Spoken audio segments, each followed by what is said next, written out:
We thought we were going to explore an abandoned house with a creepy story. This is the time capsule. Everything remains, though the ceiling is collapsing. One more, like we're used to doing, but as soon as we crossed the threshold, something felt wrong. The atmosphere was too heavy, and we didn't know it yet. But we had just entered what would become our worst urban exploration nightmare. Our entries keep getting worse and worse. Bullets. These are real bullets, not fired.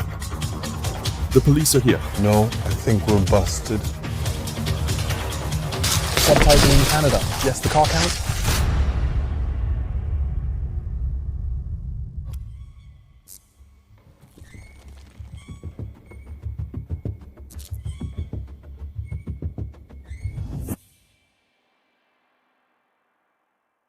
Hello everyone, it's Gabrieletti and Corentin. Today we're here for what will be our worst exploration ever. And explorations that went really badly, we've had a lot of them. We've already had the chance to get held up by a madman in Ireland. We were arrested by the army in China and police in Fukushima, but this is beyond anything imaginable. This was our worst experience ever and we're still traumatized, but we'll share it with you today. But before that, we're going to explore the house that caused all this, and already you'll see that it's just incredible to discover. And it has quite an unusual story itself. So first we're going to arrive by car in front of the house, park right in front of it. First mistake. And we're going to run into some neighbors who will tell us that we can't park there. Big mistake. That's right. And they ask us a bit about what we're doing there. We just say, we just want to walk in the forest. So we're going to park a little further away at the very end of the street, 200 or 300 meters away, something like that. And then we walk back to the house on foot. We feel lucky their backs are turned, so we decide to sneak in.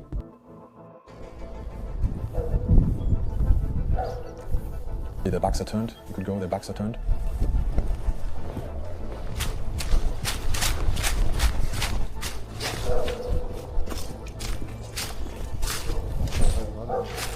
I don't think they saw us. I don't think they saw us. There's a nice car there. It's really beautiful.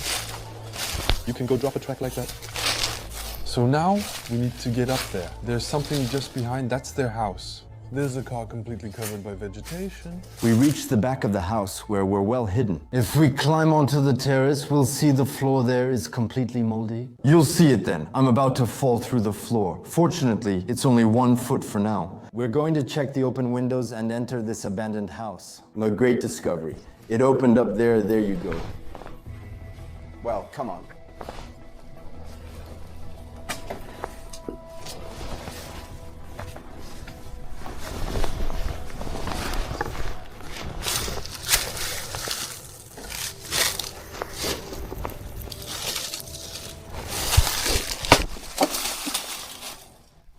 Film there, right? Yes?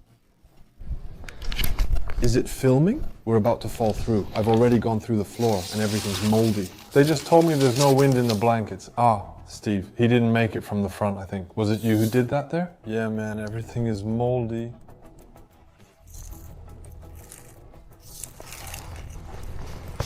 I'm afraid of dying. Can I hold on to this? Yeah, I did it, but don't put your full weight on it. You need to hit it there. I thought it was a pocket. It won't tear off. Just put your foot on the wall.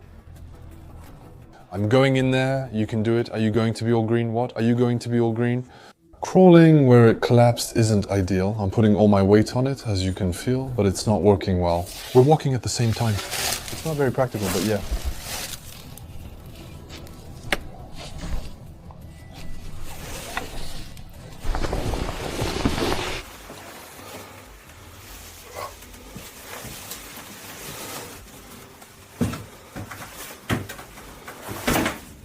It's getting worse.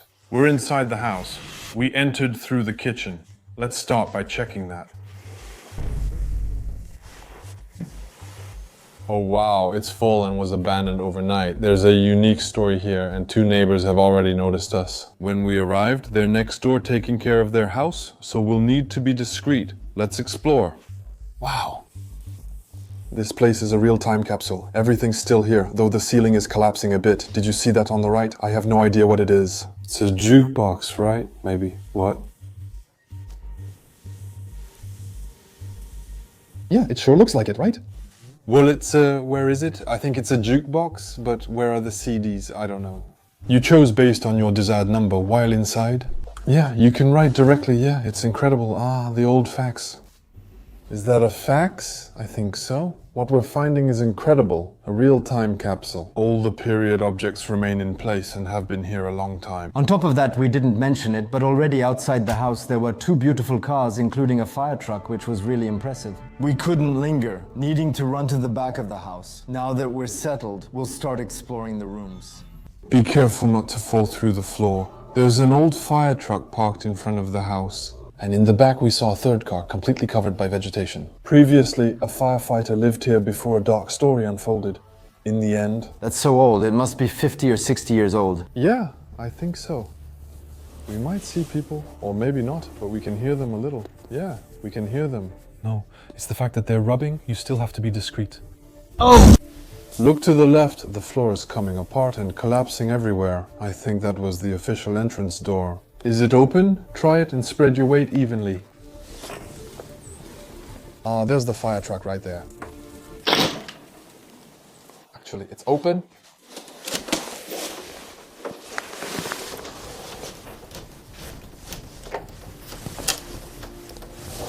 It won't reopen. There's an old typewriter, some old glasses, and the house looks big. It's so beautiful. The art objects that are still here. I think there's also a basement. Yeah, it's basements. We'll do it there. There will be many items in the basement, including car rims. There are a lot of car rims, kind of creepy, right? Here's a bathroom. Good condition, right? Everything stayed. The person couldn't really take their clothes. After finding the entrance and living room where everything was left, we're going to start venturing into the hallways and we'll discover a first bedroom where absolutely everything is still there, including a really striking and typical element of the United States. In the bedroom, there are rifle cartridges and pistol cartridges. We'll also find all the former owner's belongings in the closets, as if they vanished overnight. Before you check out this video, we wanted to remind you about a feature on our channel, which is the Join feature. In other words, becoming a member of the Gabriel Et and Quarantine channel. This feature lets you support us with a $2.10 subscription and offers many benefits. Get early video access, exclusive content, and several live stream perks. Today's video has the advantage of being split into 2 parts. The story's ending is already available to YouTube channel members. Others can watch it next Saturday at 6 p.m. In any case, thank you to those who are already supporting us and to those who will. Click the link in the description or the join button to support our future projects. All the owner's clothes are still here. It's in very, very good condition. The nice suit, the pants with it. There were probably some looting, but it's not that noticeable. Oh wow, it's a mess here. And here, the master bedroom. Wow, man. There are bullets! Oh yeah? These are real unfired bullets, right? They look like 5.56, but the tips are crushed. That's odd. And these are really small bullets. Look at this, it's beautiful. I don't know what it is. 1997 CITGO Marketing Custom Service. Probably an award for work. I think he worked at a gas station. That's a cigar cutter, right? It's a small padlock. Nice and valuable objects are rare. Wow, I think that's really beautiful. Wow. Oh, there are still bullets. It scares me to touch things like that for real. I think he might have a closet with a weapon. It's wild to find so many objects from that time. Did you see? It's a Radio Shack thing. Stuff we never knew from our parents' time. Put both tapes in. Inside are some magazines. Ole, ole. Playboy magazines. Oops, we got fooled. Did you see that? It's crazy. Those were old cigarette ads, but they never said it was dangerous. Oh yeah, well here, you see, there are the first warnings. They said it was dangerous for your health. But you see, they were saying like Triton, they're good because they have a filter that cancels everything out. Yeah, you should know that today they're not allowed to advertise anymore. Oh, they're not allowed to advertise anymore. March 1979. Yeah, with the evil law. Look at the little car model and those old letters. It's the bank? What do they say? $131. What year is this? 1975. These are bank statements. And here we have checks. Lots of checks from security. National Bank. Lots and lots of checks. There's a bathroom that's creepy and all the furniture is old and strange. Over there, there's money. I love money, but it's crazy that it all stays there. You can feel that. Thank God this house wasn't found by burglars and urban explorers who just want to loot and vandalize. Yeah. It's amazing we can still find all that old stuff. Right now, it might just feel like we're exploring an ordinary house. But the past of this house is absolutely terrifying, because the man who was here was arrested for very serious crimes.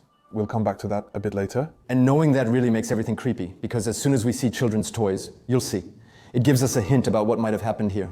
And on top of that, everything has really stayed in place. Everything is just as it was, from back in the day, old-fashioned. The man who lived here collected vintage cars and worked as a firefighter. Neighbors described him as polite and discreet. Nothing hinted at the coming change. In 2011, everything shifted. The house was searched by the FBI, and the man who lived there was arrested for attempting to meet a minor. The scariest part was when the FBI found out what he intended for her, and he'd done it before. The acts for which he is known to the police are terrifying. Since that day, the place has remained unchanged. Furniture, clothes, memories. As if no one had ever dared to touch anything since that tragic event. Those are coins, well, supermarket tokens for car washes. Here, he still has all the pieces that... These are coins that are currently being used. Yeah, well, that's from a long time ago, but yes, it still works. It's funny, it's a coupon for a free sundae. Can we go get one? It would be really funny to see if it still works. Everything is here, the wardrobe is still full. We were at a Cap fan's place, and caps were everywhere. When we switch rooms, we'll enter another bedroom that's less furnished. It's going to be creepy when we see two strangers staring at the house from the window, not the neighbors from before. We wonder, are we caught or are they just explorers? We're really nervous. And now, it's gonna get a bit creepier. It's a child's bedroom. Oh no, I thought it was a child's bed, but it's just a regular one. Especially when you know the story of the person who lived here. I think the person lived alone. We have basketballs, bowling balls, skis, and other sports gear. Once again, the whole wardrobe is here. And here you can see the crane truck. Oh, there are people right in front. What's going on? There are people right in front. Don't turn on the light. Don't turn on the light. Damn, did he fall? I don't know. What does he look like? Two guys pointing at the house. Wait, he's walking. Is he walking toward us? He's looking. Wait, I'll check. He's helping us. They're gone. After a few minutes, they'll move on, so we won't focus on that and we'll keep exploring. And we still had an important room left to see, the cellar. When we reached the cellar, the atmosphere felt even more oppressive, with many cars, car parts, dozens of typewriters, and several refrigerators and washing machines. We're not sure if we're in a flea market or a cellar. It's really strange. Time to visit the spider's paradise in the cellar.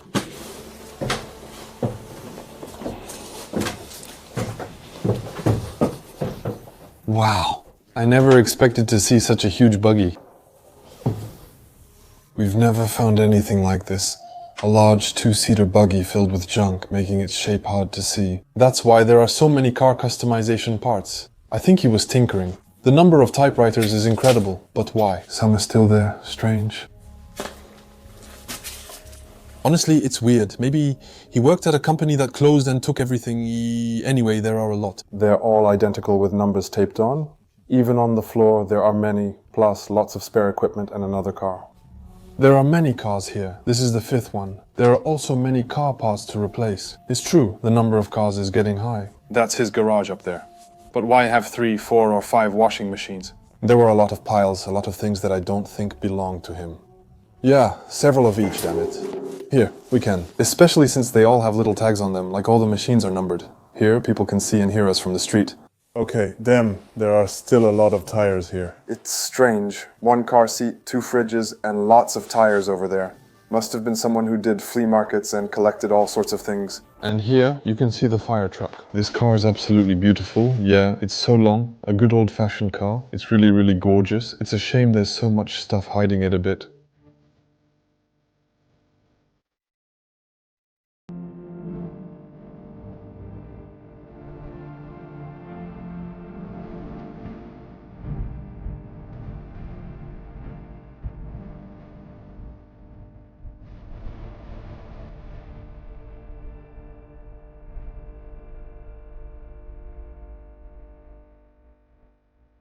Next, we'll take a few minutes to check out a beautiful car we plan to find, though I don't know the brand. If you recognize this model, let us know in the comments. It was gorgeous and one of 5 cars on the property. So there are still a lot of cars. Anyway, in this cellar, it's really like Aladdin's cave because there are objects piled up everywhere. It's hard to move around, but we still make some really great discoveries. You may think this is the end of the exploration, but it's just the start of our problems.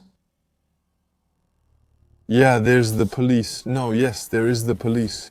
Oh yeah, we're busted, I think. We can still see the parked cars outside. I think they saw it through the window.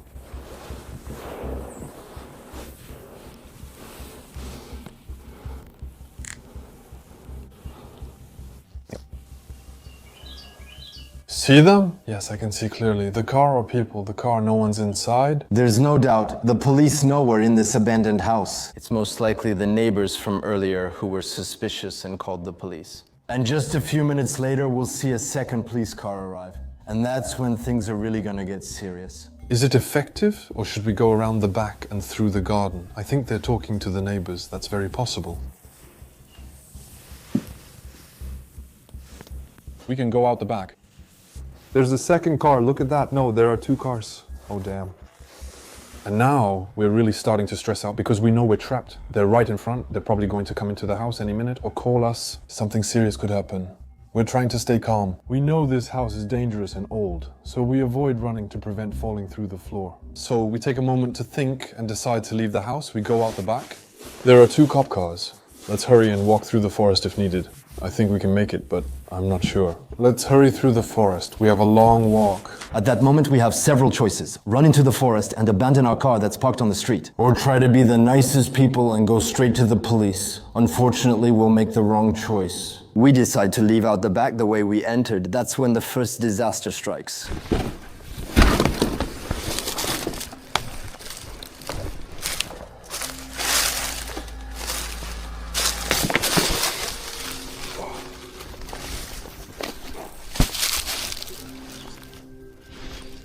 Go ahead, go down, we're heading for the forest. At that moment, my left leg went completely through the floor. I ended up on my butt on the ground. And I was really lucky that only one leg went through the floor, because if both my legs had gone through, I would have fallen all the way. And then, it could have been really dangerous and I could have broken something. With so many objects piled up, you could have easily gotten impaled. It was really scary. We climb back down the house and then we decide to go to the police. A choice that usually pays off most of the time.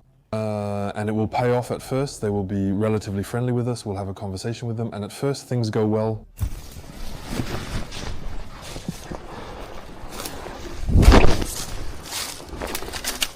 We'll check and say yes, but it's already 8 o'clock.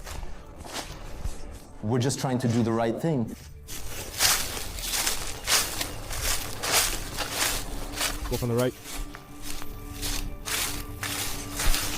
As we look ahead, we notice there are now 4 police cars instead of 2, which makes us start to panic. We approach the police officers ahead, and as they come toward us, a conversation begins. Whoa, the number of cars?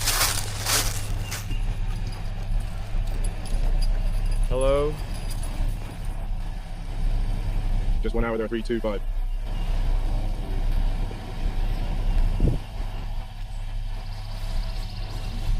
The conversation started off pretty calmly until a police officer grabbed my arm violently, started patting me down all over, and began asking me some pretty intrusive questions. He takes my passport without asking, and I think you give him yours. Then questions are exchanged, and it starts to feel wrong. Yeah, there's one. He's asking questions. Let's go. That's the one. That's the one. That's the one. The car up there, right? Yeah. No, it doesn't have any insurance on it. So you just got passports? No insurance on that car, so we're towing it. You don't have any identification like the United States? No. Just your passport? We are French. Yeah, 2 days ago. And there was a community. You sure about that? We must remember we're in the United States, where police may see us as Americans possibly carrying permitted weapons like guns or knives, since it's legal here. That's why at first they're pretty aggressive in their approach. They'll quickly realize that we're French, that we don't have any of that. They'll accuse us of a first problem, but for now it's not about being in the abandoned house. Just before that, there's a little detail you should know. When we started talking to them, they told us it was a good thing we got out. They were about to break into the house, which could have changed things completely for us.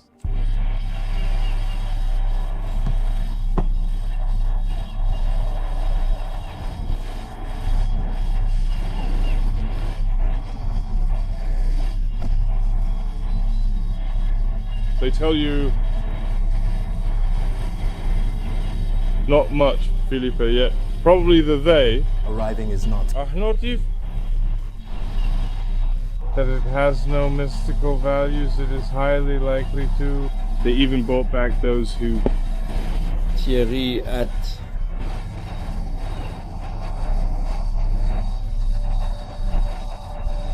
And the bricks was Peter Smingada. They lie about their property, it's the law. So yes, I know. How long have you been in the United States? In Atlanta? 2 days ago. We visited other states before Atlanta. We're moving to Atlanta tomorrow. 950 is the address. Give this to the owner. He can bring the insurance. Thank you.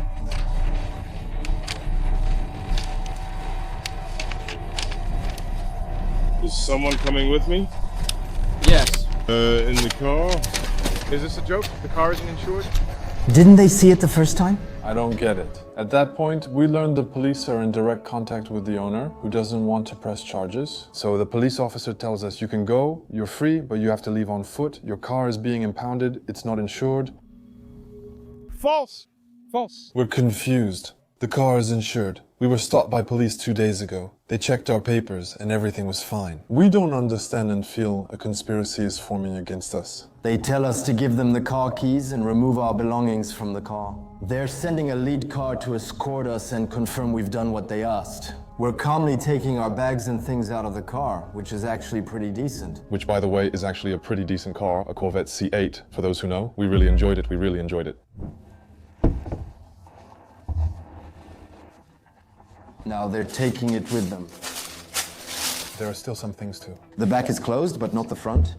Wait, your wallet, thanks. Do you want to go further back? No. Ah, he's coming with a tow truck. Well, yeah. Yeah, if I were... You guys, Just contact somebody to... Come pick you up. Cougar. Yes, if... Anything. Thank you. It's a scam, brother, but it's... Good. Seriously, it's too much. We're asking him to get a Corvette refund, right? Is that going to be funny for a car video? Yeah. Have a good trip.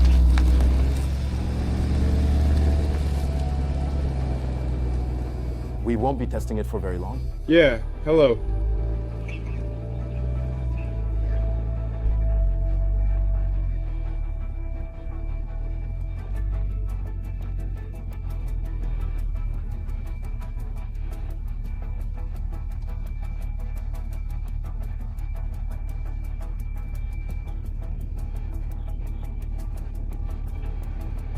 Yes, but okay. I'll go to the police. I'll tell you. I contact the car owner and we exchange messages. He's also outraged and confused. He sends me the car's insurance papers. Everything is in order. I approach the police officer. I hand the phone with the owner to the officer. There's a brief exchange and he can't do anything about it. The police officer says, no, your car isn't insured. We're taking it. The tow truck is coming. We're a bit helpless. We move to the side, sit down and watch helplessly as the tow truck takes our car. And the police officer tells us to order an Uber or call someone who could come pick us up, which basically means you're free to go ahead. But the police officers quickly changed their minds. By the way, we went from 4 cars to 5 cars. At that moment, the tow truck took the car. Meanwhile, the car owner ordered us an Uber. So we were waiting, sitting down, and at that moment, a police car approached us. I thought it was leaving. I think it's leaving, yeah. I think that's the last time we see it there. It's little rear, and I'll see you again. Wow.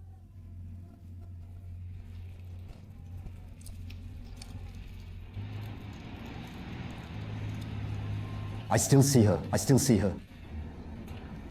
I don't see her anymore. I don't see her anymore.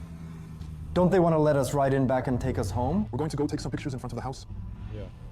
As the car approaches, 2 police officers exit and walk toward us, saying this sentence. There was a slight misunderstanding. When I say okay, I mean the car was properly insured. No, there was a slight misunderstanding with the owner. He decides to file a complaint. You are under arrest.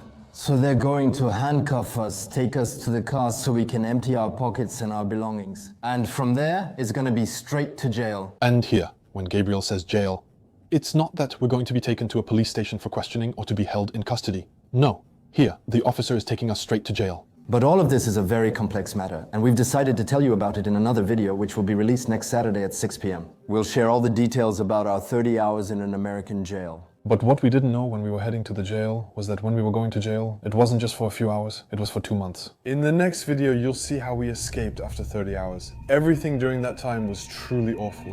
See you next week.